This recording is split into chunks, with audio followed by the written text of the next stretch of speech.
உமா தானே? அம்மு அம்மு கிட்ட சொன்னோம் வந்த உடனே அதை மட்டும் சொல்லிட்டு விடைபெறுகிறேன்.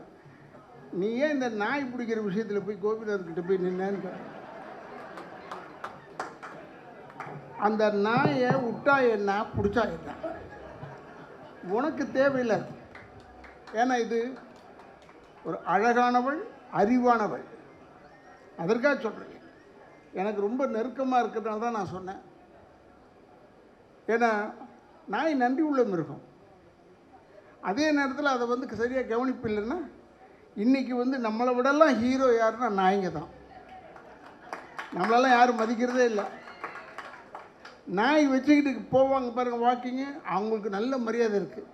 ஆனால் நாய்க்காக தான் மரியாதையை ஒழிய இவருக்குள்ள அல்ல. ஏன்னா நாய் மாதிரி நன்றியோடு இருக்கணும்னு சொல்லுவாங்க. அது நன்றி எல்லார்கிட்டையும் இருக்குது, நம்ம ஆளுங்கிட்டலாம் இருக்குது. இல்லைன்னா இந்த டீம் ஜெயிச்சிருக்காத. நன்றி இருக்கிறதுனால தான் ஜெயிச்சது.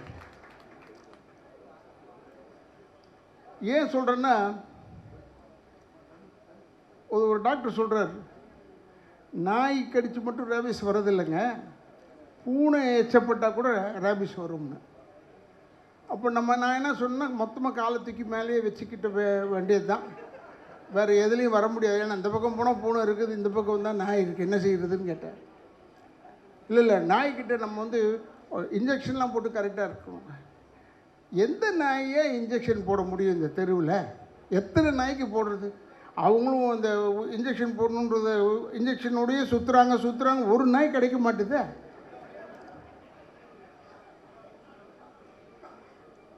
நாய் என்னும் போது எதுக்காக சொல்கிறேன்னா, நாய் ரொம்ப நன்றி உள்ள ஒரு மிருகம். அதை இந்த அளவுக்கு பெரிய ஹீரோவாக்கிட்டாங்க, ஹீரோயின் ஆக்கிட்டாங்கன்னு வருத்தமாக இருக்குது. ஏன்னா இப்போ கூட நான் முடிச்சுட்டு ஏன் சீக்கிரம் போகிறேன்னு சொன்னால், ரொம்ப லேட் ஆச்சுன்னா ஏதாவது நாய்ங்க பசி வேகத்தில் நம்மளை பார்த்து, ஏன்னா அன்பாக இருக்க போகிறோம், அதுக்கு தெரியாது எம்ஆர்ஆதா பிள்ளையா வர நடிகை சங்க தலைவரா, அதெல்லாம் தெரியாது. வாயை வச்சிருச்சுன்னா ஒம்புன்னு. அப்போ டாக்டர் சொல்கிறார், எச்சப்பட்டால் கூட வந்துடும் சொல்லிட்டார். அப்போ எச்சையும் படக்கூடாதுன்னா என்ன செய்கிறது?